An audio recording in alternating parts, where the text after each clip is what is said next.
ఎట్లా సాగుతుంది మీ రక్తదాన బాగుంటుంది సార్, చాలా బాగుంటుందండి. అంటే మీరు 20 years నుంచి ఈ వర్క్లో ఉన్నారు అంటే నాకు తెలిసి దాదాపు 10-15 సంవత్సరాల నుంచి మనకు మిత్రత్వం ఉంది. మీకు అప్పటి నుంచి నాకు తెలుసు, ఎందుకంటే మేము ఆర్గనైజ్ చేసిన బ్లడ్ క్యాంప్స్ కూడా మీ ఆధ్వర్యంలోనే చేసినాం. అంటే మీకు ఈ బ్లడ్ డొనేషన్ వైపు రావాలి, అందరినీ బ్లడ్ డొనేషన్ ఇప్పించే దిశలో కొంచెం చైతన్యపరచాలి, రక్తదానం మీద కాన్సన్ట్రేషన్ చేయాలన్న అసలు ఆలోచన ఎందుకు వచ్చింది? ఇటువైపు ఎట్లా టర్న్ అయ్యారు మీరు? అంటే వృత్తిరీత్యా నేను డాక్టర్స్తోనే ఉంటాను సార్. ఒక ఫార్మా కంపెనీ తరఫున వర్క్ చేస్తాను కాబట్టి అన్ని హాస్పిటల్స్కి వెళ్తూ మా కంపెనీ తరపు నుంచి వర్క్ చేస్తాను నేను.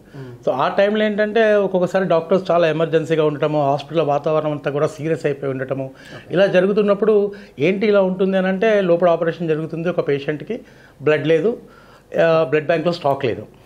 మరి ఇప్పుడు ఎట్లా అంటే అదే భయపడుతున్నాం. రకరకాలుగా మెడికల్ ఏమేమి చేయాలో సైలెన్స్ కానీ ప్లాస్మా వాల్యూమ్ సబ్స్టిట్యూట్స్ కానీ ఇలాంటివి పెట్టడానికి ఆల్బుమిన్ ఎక్కించి పేషెంట్ బతికడానికి ట్రై చేస్తున్నాం.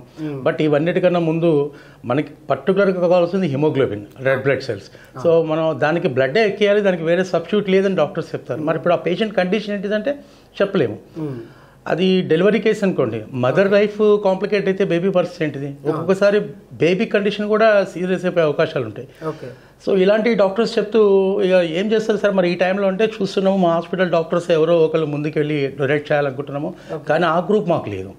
కొన్ని హాస్పిటల్స్లో ఆ గ్రూప్ ఇంకా ఉంటే ఓకే, పాజిటివ్ గ్రూప్స్ అయితే. నెగిటివ్ గ్రూప్ అయితే పేషెంట్ ఇది ఓ నెగిటివ్ గ్రూపు, ఇక్కడ మా దాంట్లో ఎవరికి లేదు, మా సర్కిల్లో 10 మందికి చెప్పాము ఎవరికి దొరకట్లేదు, ఇప్పుడు పేషెంట్ లైఫ్ కాంప్లికేషన్. సో ఇలాంటి వాతావరణాలు చాలా చూసాను సార్. తర్వాత డాక్టర్స్ అందరు కలిసి నాకు ఇక డౌట్స్ ఏదైనా ఉంటే క్లారిఫై చేయటము, బ్లడ్ ఎవరు చేయొచ్చు, ఎట్లా చేయొచ్చు, ఇవన్నీ బ్లడ్ బ్యాంక్లకు పర్సనల్గా వెళ్ళటము. అండ్ క్యాన్సర్ పేషెంట్స్ అండి, ఒక 11 years బాబు హార్డ్లీ 10 kgs ఉన్నాడండి, వినీత్ కుమార్ అనే అబ్బాయి. ఏంటి ఇట్లా ఉన్నాడు అని అంటే cancer sir, at any moment of time వినో ఒక హార్డ్లీ 3 months 6 months. కాకపోతే ఈ 3-6 months అబ్బాయి బతకాలన్నా కూడా బ్లడ్ ఎక్కియాలి, వీక్లీ వన్స్ ఎక్కియాలి. కానీ బ్లడ్ క్యాన్సర్ స్టాక్ లేదు. దెన్ అప్పటికప్పుడు ఒక డోనర్ని పంపించడం, అలా 1 2 3 4 నా కొలీగ్స్ చాలా మంది ఉంటారు సార్.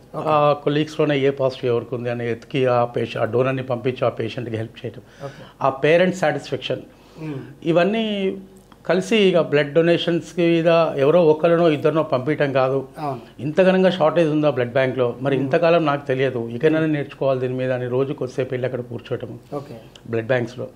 అలా మొదలుపెట్టి ఓకే 2 3 5 10 మందిని ఈ వారంలో పంపించటము. అరే ఏంటి ఇంతమంది ఊక ఫోన్లు రావటము, మనం ఎవరినో పంపించటము, ఎత్తుక్కోవటము, బజార్కి వెళ్ళి వాళ్ళని వీళ్ళని మనమే క్యాంప్స్ చేయాలని అలా మొదలు పెట్టాను సార్.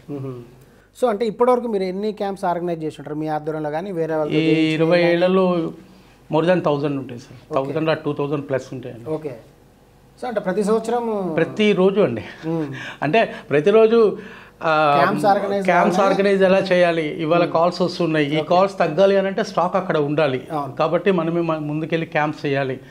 అట్లా సింగిల్ డోనర్స్ని పంపించటము, హోల్ బ్లడ్కి కానీ ప్లేట్లెట్స్కి కానీ, ఓన్లీ రెడ్ బ్లడ్ సెల్స్ కావాలన్నా ఈవెన్ వైట్ బ్లడ్ సెల్స్ కావాలి, వాళ్ళందరికీ ఆ పర్టికులర్ డోనర్స్ని పంపించటము, అలానే క్యాంప్స్ ఆర్గనైజ్ చేయడము. ఇటు ఈ ఉద్యోగం చేసుకుంటూ ఫ్రీ టైం మొత్తం కూడా వీటి మీద దీని మీదనే. అంటే మీరేమి అంటే స్వచ్ఛంద సంస్థ లాంటిది ఏర్పాటు చేయలేదు కానీ చేయలేదు, వన్ మ్యాన్ ఆర్మీగా పనిచేస్తారు. అంతేనండి, అంతేనండి. స్వచ్ఛంద సంస్థలాగా ఏర్పాటు చేయాలి అని అంటే ఒక టీం అంతా ఉండాలి సార్. ఒక టీం ఉన్నప్పుడు ఉండే కాంప్లికేషన్స్ ఉంటాయి. అలా ఎందుకు నేను వన్ మ్యాన్గానే చేసుకుందాం, నష్టం ఏముంది, ప్రతి కాల్కి నేను లిఫ్ట్ చేయగలను, ఆన్సర్ ఇవ్వగలను. అండ్ అడిగితే ఇచ్చే దేవుళ్ళు కళ్ళ ముందు ఎంతో మంది ఉన్నారు. అలాంటప్పుడు మనకి ఇక ఒక ఆర్గనైజేషన్ పేరు కూడా ఎందుకు దీనికి అని నేను ఇక ఇండివిజువల్గానే చేస్తున్నాను సార్. అంటే ఎక్కువ మంది రక్తదానం చేయడానికి ముందుకు రాకపోవడానికి కారణం ఒక్కొక్కసారి కుటుంబ సభ్యులు హాస్పిటల్లో ఉన్నా అదే కుటుంబ సభ్యుల్లో కొందరిది మ్యాచ్ అవుతున్నా కానీ ముందుకు రావడం లేదు, భయం సార్, ఎవరికి తెలియకపోవటం సార్. ఇప్పుడు హాస్పిటల్ దగ్గరికి వెళ్ళినప్పుడు హాస్పిటల్ వాళ్ళు చెప్తారు సార్, అమ్మ మీ పేషెంట్కి కావాల్సిన బ్లడ్ గ్రూప్ బి పాజిటివ్ మీ సర్కిల్లో వెతుక్కోండి. వాళ్ళు వెతుకుతారు, సరే ఒకరికే ఇద్దరికో దొరికే అవకాశాలు ఉంటాయి. కానీ మావాడు పని చేసుకుంటాడు, కూలి పని చేసుకుంటాడు, లేదా ఉద్యోగం చేస్తుంటాడు, వ్యాపారం చేస్తుంటాడు, ఆయన బలహీన పడితే ఇబ్బంది అవుతుంది అని అపోహలు చాలా ఉంటాయి సార్. అసలు వాస్తవానికి మీ నోటీస్కి వచ్చిన అంటే చాలా రకరకాలుగా నాకు తెలిసినవి చాలా ఉన్నాయి. సో మీరు ఆ ఫీల్డ్లో పనిచేస్తున్నారు కాబట్టి అంటే రక్తదానం ఇవ్వడానికి వెనకడుగు వేయడానికి ఉన్న అసలు దురభిప్రాయాలు ఏమున్నాయి మీ దృష్టి? ఒకటేనండి, బలహీన పడతారు, రక్తం ఇస్తే ఏమో అవుతుంది అని భయపడతారు సార్. 99% కేసెస్ అంతేనండి. టైం లేక కాదు సార్, ఒక మనిషికి టైం లేదు అనేది తప్పు సార్.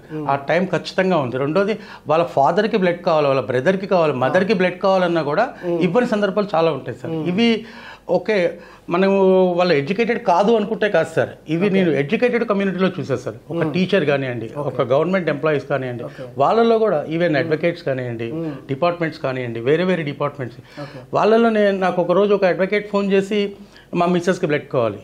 ఓకే, ఏ గ్రూప్ అండి? So and so group. మరి మీదే గ్రూప్? అరే నాదే గ్రూప్ అయితే మీకు ఎందుకు అని రివర్స్ అవ్వడం. తీరా సరే ఆయన అదే గ్రూప్, మరి మీరు ఇవ్వచ్చు కదా అంటే నాకు రేపు పొద్దున్న నేను హైదరాబాద్ పోవాలి, కేసెస్ ఉన్నాయి. అరే మీరు హైదరాబాద్ పోతే ఏమైంది సార్, ఒక 10 నిమిషాలు అయిపోతుంది, మీరు ఒక పావు గంట తర్వాత మీరు నార్మల్గా అయిపోతారు, బండి మీద కూడా పోవచ్చు హైదరాబాద్ కన్నా. లేదు మీరు ఇస్తారా అయ్యారు అంటే అవేర్నెస్ లేదు సార్ పబ్లిక్. సో వాస్తవానికి రక్త దానం చేయడం వల్ల ప్రయోజనాలు కూడా ఉంటాయని చెప్తున్నారు. చాలా ప్రయోజనాలు సార్. అదే సార్, ఇప్పుడు నాకు ఊపిరి తీసుకోవడం, బయటకు వదిలిపెట్టడంతో నా లంగ్స్ని క్లియర్ చేసుకుంటున్నాను సార్. మరి అలానే బాడీ లోపల మొత్తం క్లియర్ చేయాలంటే ఎట్లా? మన రక్తాన్ని మొత్తం శరీరంలోకి తీసుకెళ్లేదే సార్, ఆక్సిజన్ ఉన్న సెల్స్ని శరీరంలోకి తీసుకెళ్లేదే రక్తము. మరి రక్తంలో మనం పీల్చుకునే కార్బన్ డైఆక్సైడ్ కానివ్వండి, కార్బన్ మోనాక్సైడ్ కానివ్వండి, ఇవన్నీ కూడా కలిసి ఉంటాయి. ఈవెన్ మనకు తెలుసో తెలియకో ప్లాస్టిక్ టీ కప్స్ వాడుతున్నాము. ఆహారాల ద్వారా కూడా వచ్చే కెమికల్స్ ఉంటాయి సార్, ఫాస్ఫరస్ లాంటి, ఇలాంటివన్నీ కూడా బ్లడ్లో ఉంటాయి. ఇవన్నీ బయటకు ఎట్లా పోవాలి?